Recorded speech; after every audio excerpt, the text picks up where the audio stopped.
Ration கடையில் palm oil பருப்பு வகைகளை நிறுத்தும் திமுக அரசு டாஸ்மாக் கடைகளில் மதுபானங்களை நிறுத்த வேண்டியதுதானே? தேமுதிக ஆர்ப்பாட்டத்தில் மாவட்ட செயலாளர் வெங்கடேசன் கேள்வி எழுப்பினார். ரேஷன் கடையில் பாமாயில் பருப்பு வகைகளை நிறுத்த முயற்சிக்கும் திமுக அரசு டாஸ்மாக் கடைகளில் மதுபானங்களை நிறுத்த வேண்டியதுதானே என்று தேமுதிக ஆர்ப்பாட்டத்தில் மாவட்ட செயலாளர் வெங்கடேசன் கேள்வி எழுப்பினார். மின்கட்டண உயர்வு மற்றும் ரேஷன் பொருட்கள் சரிவர கிடைக்காத நிலையை ஏற்படுத்திய திமுக அரசை கண்டித்தும், தமிழகத்திற்கு காவிரி நீரை திறக்காத கர்நாடக அரசை கண்டித்தும் விழுப்புரம் மாவட்ட தேமுதிக சார்பில் கண்டன ஆர்ப்பாட்டம் நடைபெற்றது. விழுப்புரம் மாவட்ட ஆட்சியர் அலுவலகம் பெருந்திட்ட வளாகம் எதிரே நடைபெற்றது. ஆர்ப்பாட்டத்திற்கு மாவட்ட செயலாளர் எல் வெங்கடேசன் தலைமை தாங்கினார். மாவட்ட தலைவர் கணபதி, பொருளாளர் தயாநிதி, துணை செயலாளர்கள் வெங்கடேசன், சுந்தரேசன், பாலாஜி, சூடாமணி, செயற்குழு உறுப்பினர் ஜெயசீலன், பொதுக்குழு உறுப்பினர்கள் ஆதவன் முத்து, முருகன், பிரகாஷ், விஜயசங்கர், சேகர் ஆகியோர் முன்னிலை வகித்தனர். நகர செயலாளர் மணிகண்டன் அனைவரையும் வரவேற்றார். மாநில வக்கீல் அணி செயலாளர் பன்னீர்செல்வம் கண்டன உரையாற்றினார்.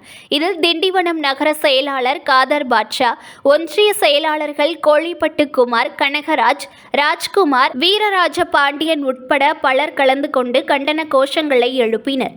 ஆர்ப்பாட்டத்தில் மாவட்ட செயலாளர் எல் வெங்கடேசன் பேசியதாவது: இன்றைக்கு அத்தியாவசிய பொருட்களின் விலைவாசி விண்ணை முட்டும் அளவிற்கு உயர்ந்திருக்கிறது.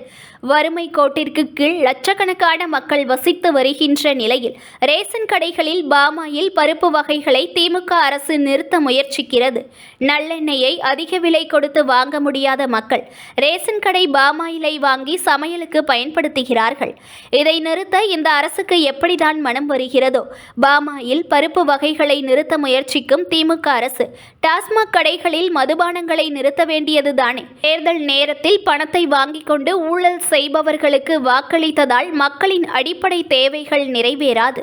திமுக ஆட்சிக்கு வந்ததும் மாதாந்திர மின்கட்டண அளவீடு முறையை அமல்படுத்துவோம் என்றார் ஸ்டாலின்.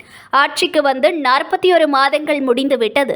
அதனை இன்னும் அமல்படுத்தாத நிலையில் 3வது முறையாக மின்கட்டணத்தை உயர்த்தியிருக்கிறார். இதை எதிர்த்து மக்கள் வீதிக்கு வந்து போராட வேண்டாமா? உங்களுக்காகத்தான் தேமுதிக 21 ஆண்டுகளாக உழைத்து கொண்டிருக்கிறது.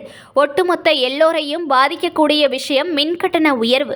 ஆனால் எதிர்ப்பு குரல் எங்கே? ரேஷன் கடைகளில் அரிசி, பருப்பு நிறுத்தப்படும் என்று சொல்லும் நீங்கள் மக்களின் அடிப்படை தேவைகளை எப்படி நிறைவேற்றுவீர்கள்? நிர்வாக திறமையற்ற அரசாகத்தான் திமுக அரசு இருக்கிறது. கர்நாடக அரசிடமிருந்து தமிழகத்திற்கு தேவையான தண்ணீரை கேட்டு பெற திமுக அரசுக்கு திராணி இல்லை. 18 முதல் 25 வயதுடைய இளைஞர்கள் சர்வசாதாரணமாக கொலை செய்கின்றனர். இளைஞர்கள் பலர் கஞ்சா, மதுவுக்கு அடிமையாகி உள்ளனர். எத்தனை கட்சிகள் போராட்டம் நடத்தினாலும் நிர்வாக திறமையற்ற திமுக அரசின் செவிகளில் விழப்போவதில்லை. அவர்களுக்கு தெரிந்தது டாஸ்மாக் வருமானம்தான்.